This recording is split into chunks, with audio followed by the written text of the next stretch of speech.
يسعد اوقاتكم اعزائي مستمعي ومشاهدي اذاعه فون عبر وسائل التواصل الاجتماعي بحلقه جديده من برنامج مجتمع اونلاين. تحياتي لكم جاندي خالدي بالاعداد والتقديم، وهذه تحيات فريق العمل والتصوير. حلقه جديده من برنامج مجتمع اونلاين، ولكن بعد فاصل قصير.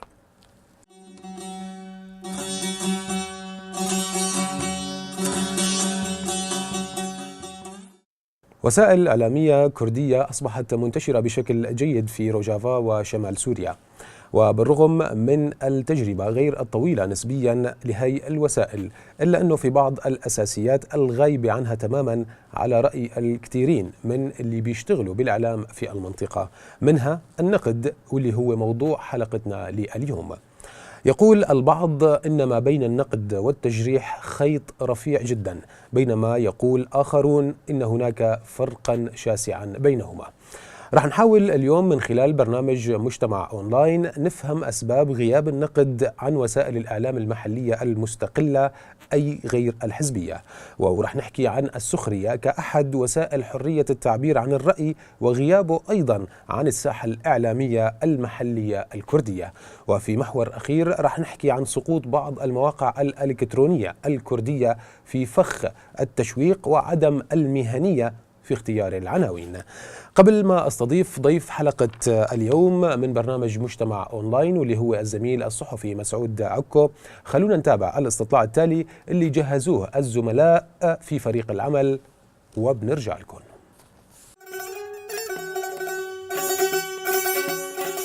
أنت بتقبل النقد أو السخرية كنوع من أنواع النقد؟ النقد هو إذا كان بشكل واضح وصريح يعني مقبول.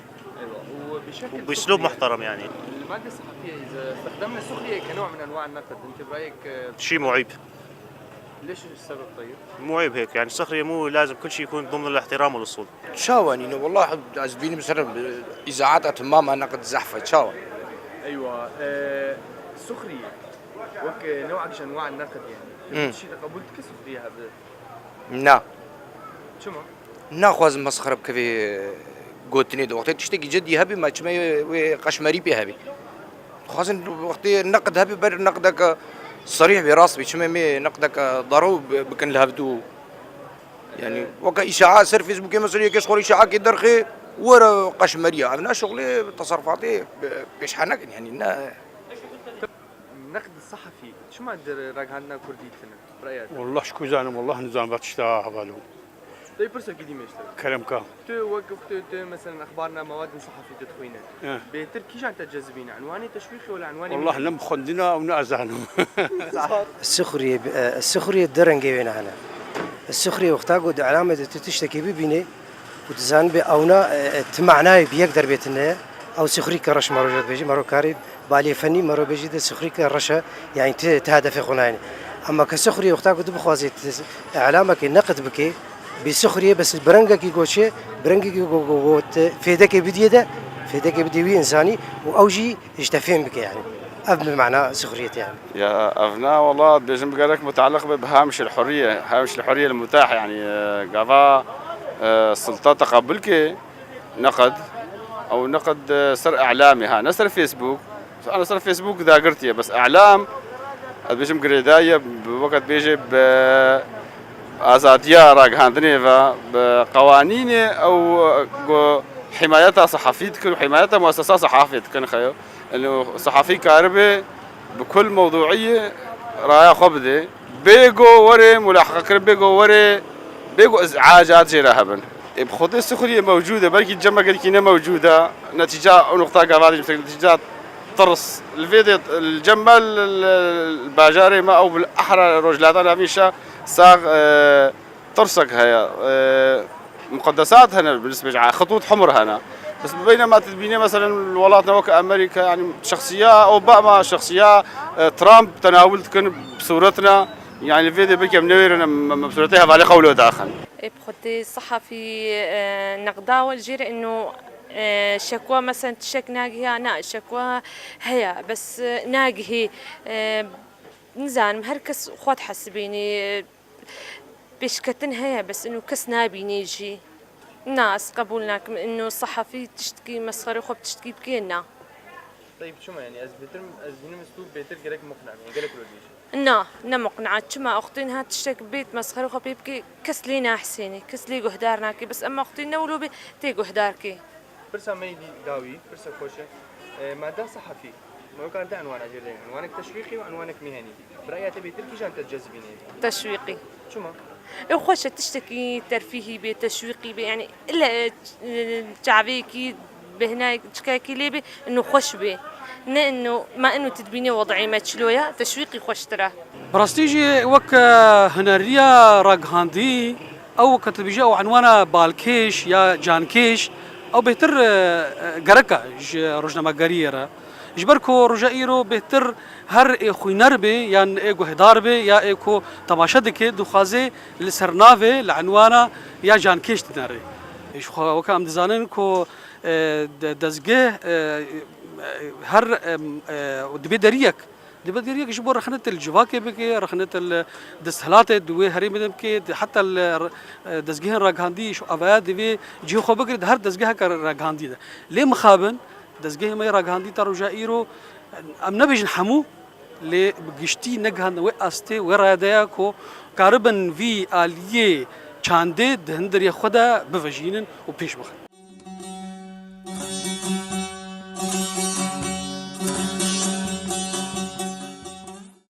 اسمحوا لي أعزائي مستمعي ومشاهدي إذاعة فون عبر وسائل التواصل الاجتماعي وقناة اليوتيوب أني رحب بالضيف الزميل الصحفي الأستاذ مسعود عكو من النرويج وهو معي عبر الماسنجر.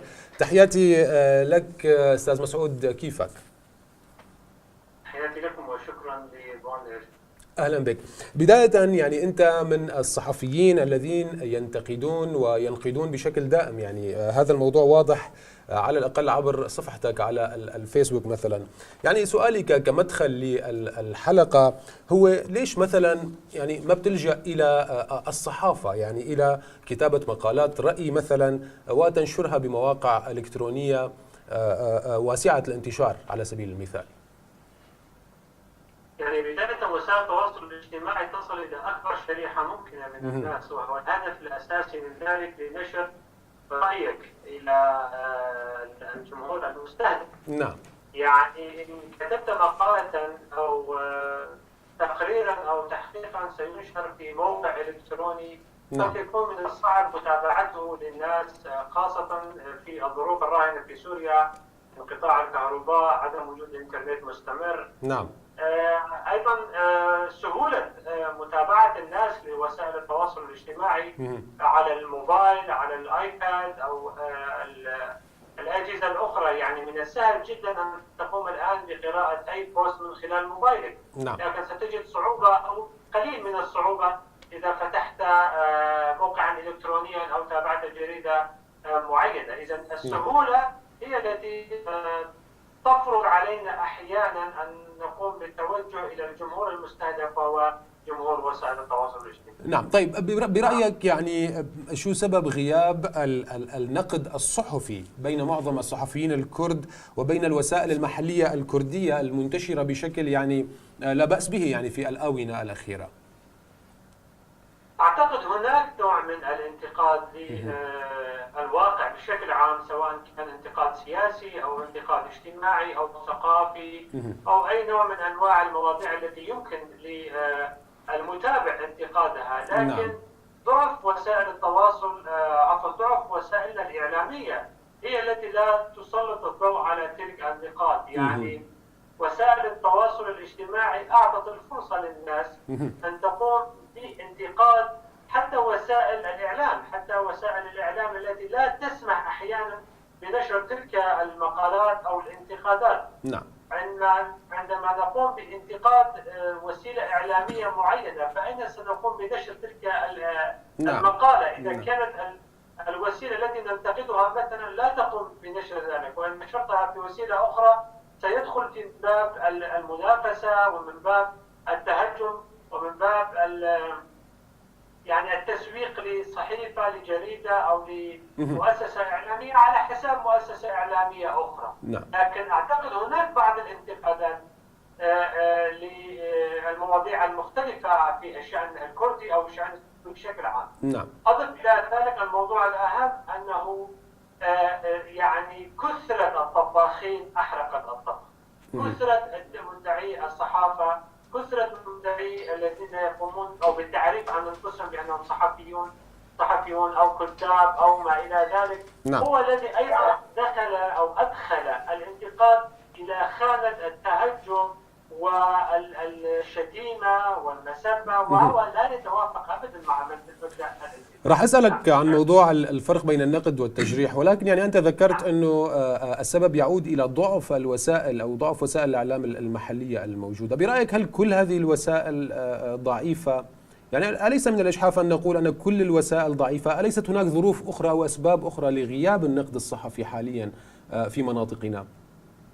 لا، يعني هذه إحدى العوامل، يعني أكيد هناك الكثير من الأمور. يعني الصحفيون اليوم هناك صحفيون داخل وصحفيون خارج. صحفيون داخل أغلبهم يعملون لوسائل الإعلام واضحة معينة يتقاضون أجرهم على ذلك. صحفيون الخارج يقومون بكتابة مقالات أو انتقادات يعني بالداخل أو للكتابة بالشأن العام. يعني الوسائل الإعلامية لا نريد التهجم عليها بالتأكيد، لا، لكن وسائلنا الإعلامية لا تسمح بالانتقاد، أو إن سمحت فسيكون ضد الوسيلة الإعلامية الأخرى وليس ضد نفس الوسيلة. يعني إن قامت على سبيل المثال فون اف ام، أنا انتقدت فون اف ام، ربما فون اف ام المرة القادمة لن تقوم بنشر مقالتي أو لن تقوم بنشر مقابلتي. أنا أقول على سبيل المثال ولا أتوجه بالاتهام، لكن مع ذلك الأسباب كثيرة لعدم وجود النقد، عدم وجود أكفاء للنقد، عدم وجود ناس مختصون بالانتقاد، عدم وجود المواضيع التي يجب انتقادها في الوقت الراهن، ولو أن هناك الكثير من المواضيع، لكن الناس تخلط الحابل بالنابل. لذلك طلع مقالة منشورة هناك وهي مهمة جدا ولكن لا أحد يبالي فيها لأنها لا تمس الموضوع الساخن الآن على الساحة. فهو أيضا اختيار المواضيع، اختيار الوقت المناسب، وأيضا اختيار الوسيلة المراد نشر الانتقاد. نعم، ولكن ألا ترى معي أن أيضا غياب ثقافة النقد الموجود في المجتمع هي أيضا سبب رئيسي؟ يعني بصراحة إذا بدنا نحكي كناس عاملين في مجال الإعلام، يعني دائما هناك من يفهم عملية النقد أنها دائما سلبية. يعني النقد ليس دائما سلبيا، يعني هناك نقد إيجابي. ممكن برنامج معين يحقق مميزات مهمة أو يحقق يعني معايير مهنية مهمة ويناقش موضوع مهم، لا يتم طرحه من قبل الصحفيين ولا يتم تسليط الضوء عليه حتى من الناحية الإيجابية. يعني هذا الواقع إلى أين سيؤدي برأيك؟ يعني يجب أن نتعلم أولا ثقافة تقبل النقد. هناك فرق بين النقد والتهجم والشتيمة كما قلنا الآن. النقد يعني كل المجتمعات، كل يعني المجتمعات المتحضرة تقوم بنقد ذاتها كي تتطور، كي تقوم بإصلاح أخطائها، كي تقوم ب يعني عدم تكرار تلك الأخطاء.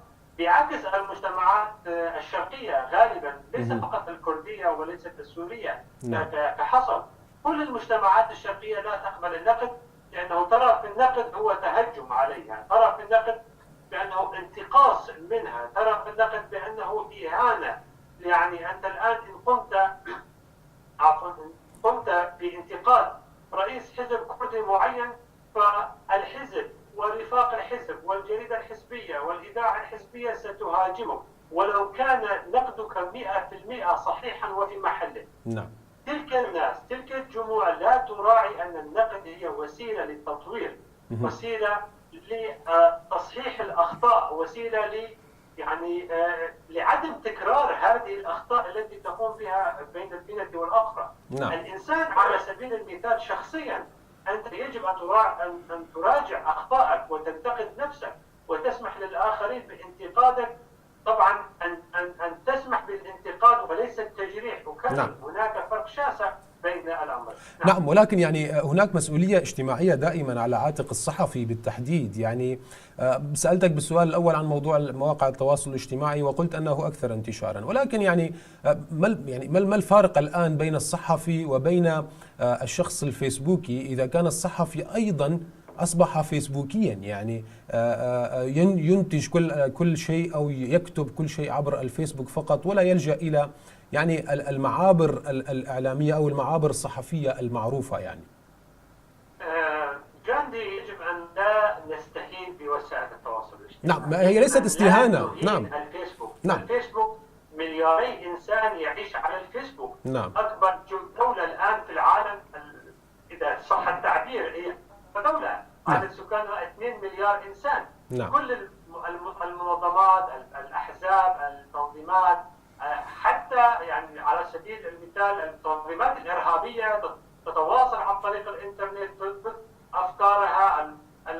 يعني المنظمات الحقوقية، المنظمات البيئية، المنظمات، كافة المنظمات، النقابات، الأحزاب، نعم. كلها تنشط على وسائل التواصل الاجتماعي.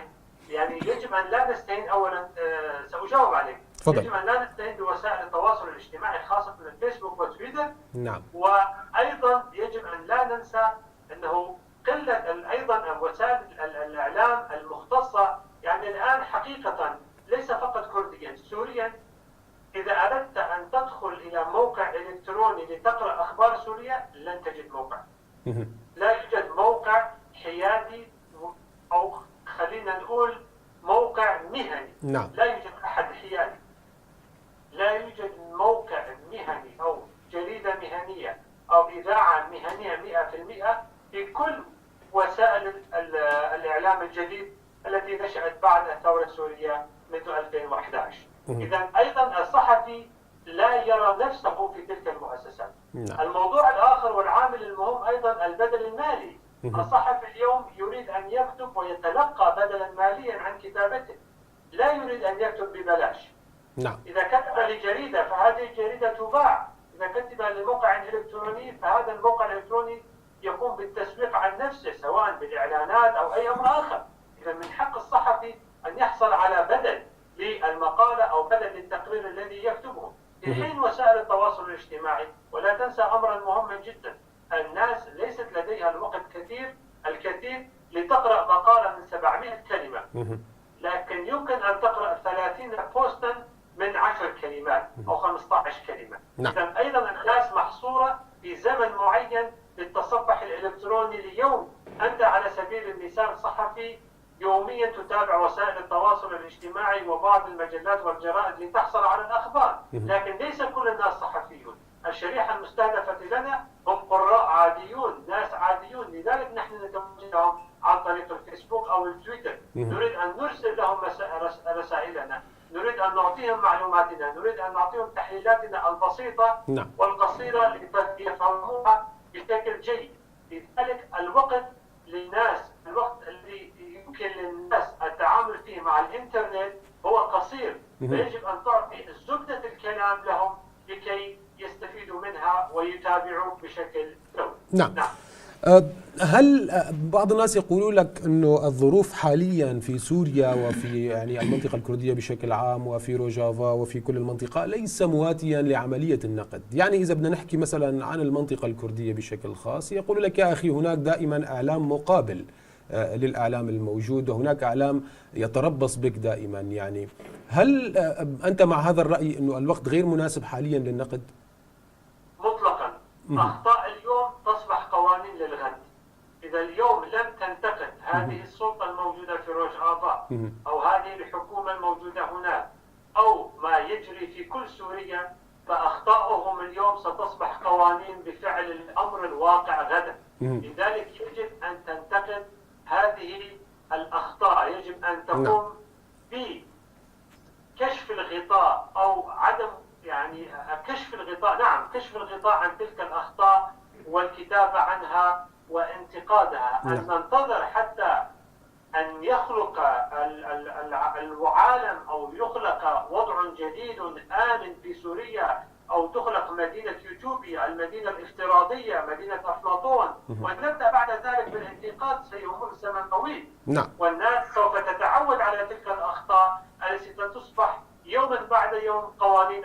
الدينية للناس، فالخطأ الشائع اليومي يصبح قانونا بعد عدة أسابيع، فما بالك بعد عدة سنوات. نعم. سريعا، يعني موضوع السخرية في الإعلام كيف تراه؟ هل تراه يعني أسلوبا مناسبا لواقعنا، يعني واقع الإعلام المحلي الموجود حاليا في المنطقة، واقع المجتمع الذي نعيش فيه، هل تراه ممكن أن يكون أسلوبا يعني يستطيع من خلاله الساخر الناقد، طبعا السخرية الهادفة، أنا عم بحكي عن السخرية الهادفة وليست السخرية كيفما كانت، يعني هذه السخرية هل تستطيع أن تؤثر في المجتمع وتكون مثلا رأي عام صحيح؟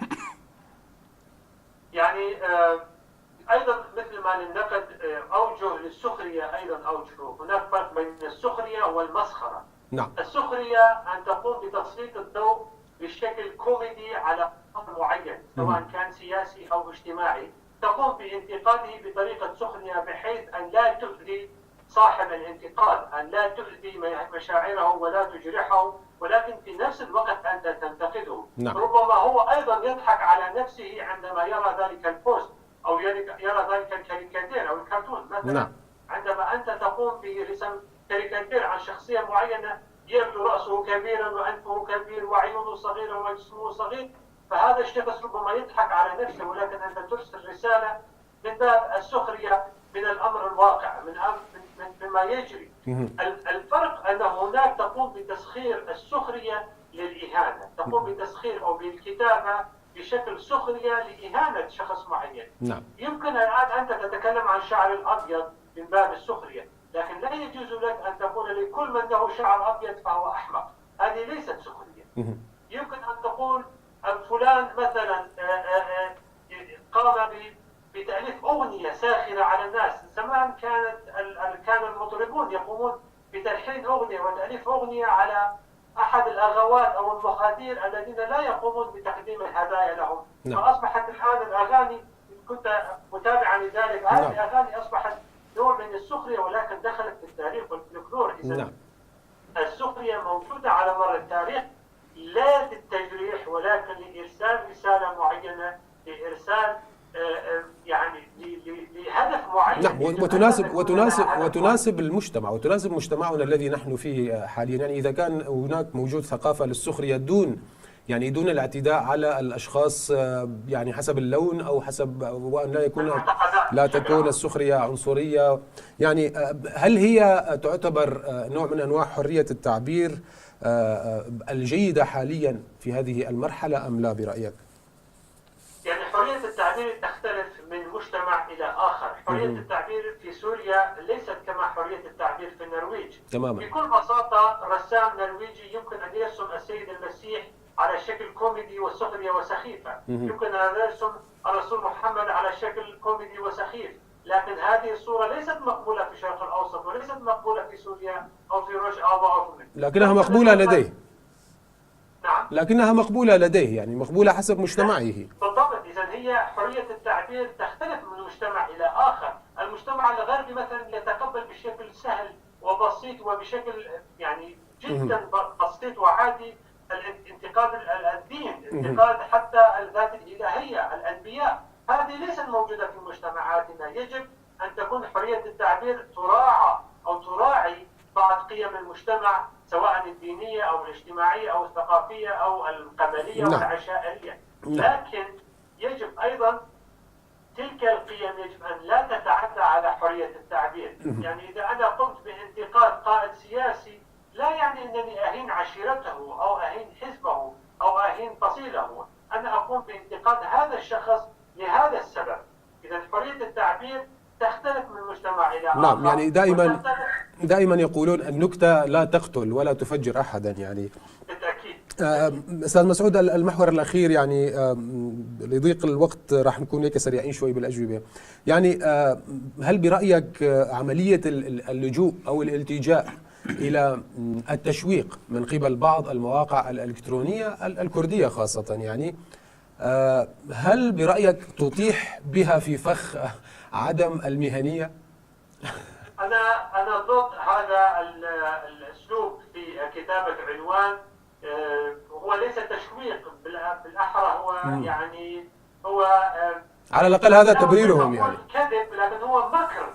أنت تقوم بخداع القارئ، يعني انظر ماذا فعلت أو ماذا قالت، أو هذا ليس لجلب، يعني معيب جدا أن نقوم الاستهزاء من قرائنا بهذه الطريقة. أنا لم أرى هكذا أساليب في الصحافة الغربية، أتابع بشكل يعني ليس يوميا ولكن بشكل جيد الصحافة النرويجية والصحافة الأوروبية. لم أرى أي أسلوب مشابه، يعني عنوان فخ تدخل إليه لا يمت أبدا موضوع الخبر للعنوان، ناهيك عن الأخطاء الكثيرة في مقالاتنا والأخبار المنشورة، الأخطاء الإبداعية والنحوية وحتى أخطاء الحبكة داخل المقال. لا مقدمة ولا متن ولا خاتمة ولا حتى يقال عنها مقالة، يعني المقالة يعني لا تعرف ذلك، أو حتى الخبر، يعني أحيانا تدخل إلى خبر تقريبا حوالي 200 إلى 300 كلمة، زبدة الكلام حوالي 5 كلمات. يجب أن لا نقوم بحشو ذلك ولا نقوم بخداع القراء عبر عناوين براقة، ولا يوجد متن جيد في هذا. يعني أنت تعتبره نوع من أنواع الخداع، فسؤالي لك هل هو مقصود؟ هل هذه الثقافة أو هذه الطريقة مقصودة أم لا برأيك؟ بالتأكيد مقصودة طبعا. يعني أنت مثلا محرر الآن في بون FM، أنت تعرف ما هو الخبر الذي ضمن المتن ذلك اللينك، يعني عندما تفتح ذلك اللينك أنت شخصيا لأنك كتبت الخبر وعرفت الخبر وحررته تعرف ما ضمنه. فإذا لما تقوم بكتابة عنوان مغاير لما هو داخلي أو عنوان كبير جدا ولا يمت صلة إلى الخبر، هذا خداع للناس. نعم. لماذا تخدع قراءك؟ الزميل الصحفي مسعود عكو، كنت معي ضيفا عزيزا من النرويج، شكرا جزيلا لمشاركتك معي اليوم. شكرا لكم. شكرا. أعزائي مستمعي ومشاهدي إذاعة فون عبر وسائل التواصل الاجتماعي وقناة اليوتيوب، برحب فيكم مرة جديدة بفقرة لقاء من برنامج مجتمع أونلاين. بهي الفقرة رح نستقبل الكاتب عباس موسى للحديث عن موضوع حرية التعبير وعن موضوع النقد الصحفي وغيابه في وسائل الإعلام المحلية.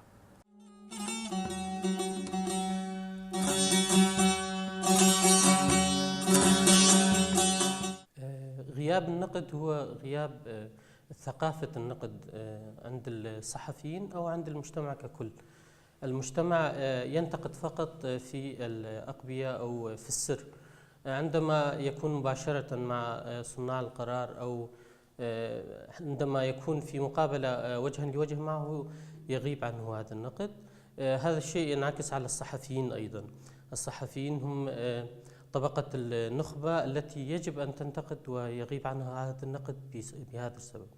هناك سبب آخر باعتقادي أن الصحافة ليست مهنة وهواية عند الكثيرين، هي فرصة عمل، بدليل أن معظم الصحفيين امتهنوا هذه المهنة بعد توافر الفرصة لديهم، وتعلموا من خلال التجربة عن طريق الخطأ. تعلموا لذلك هم غير مكترثين بأولويات الصحافة. باعتقادي أن الصحفيين قد تأثروا كثيرا بموضوع الإعلام الفيسبوك فلنسميه، لأنه بدرجة كبيرة يستعملون الفيسبوك ويستعيدون عنه بكتابة المقالات. يعني انتقاد موضوع معين يكون عبر بوست، يقول الصحفي أن انتقدت الموضوع الفلاني لكن عبر الفيسبوك فقط، بدليل أنهم لا ينظرون إلى أنفسهم كصحفيين حقيقيين، لأن الصحافة مكانها الجريدة، الإذاعة، التقرير، هم يبتعدون عنها ويستعيدون عنها بالكتابة على جدران الفيسبوك والتويتر والوسائل الاجتماعية الأخرى. بالإمكان أن يكون أكثر انتشارا، لكن أن يكون بالموازاة مع العمل الصحفي، لا أن يستعيد عنه بالكتابة الصحفية أو بالعمل الصحفي.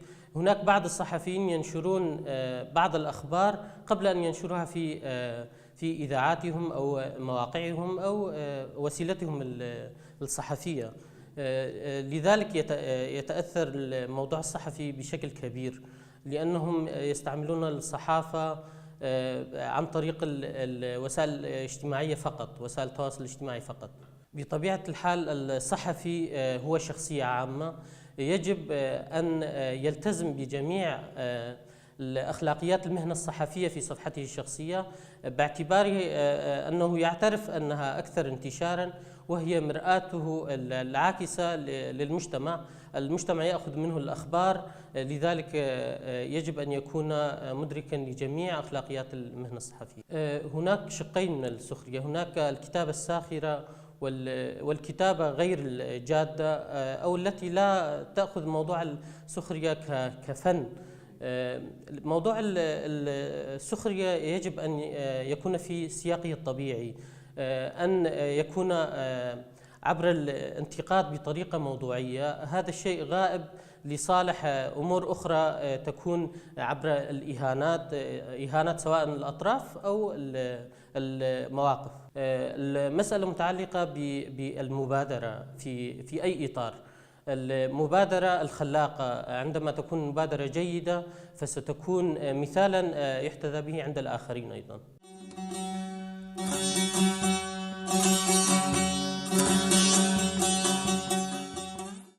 وصلنا وإياكم أعزائي مستمعي ومشاهدي إذاعة فون إلى نهاية حلقتنا اليوم من برنامج مجتمع أونلاين. تحياتي لكم جاندي خالدي. تناولنا بهي الحلقة موضوع النقد وموضوع غياب النقد الصحفي وموضوع السخرية وموضوع سقوط بعض المواقع الإلكترونية في مسألة فخ التشويق، تشويق العناوين وإلى ما هنالك من أساليب تستخدم هذه المواقع للتشويق ولزيادة عدد القراء. إلى حلقات قادمة من برنامج مجتمع أونلاين، بلاقيكم دائما على الخير والمحبة. إلى اللقاء.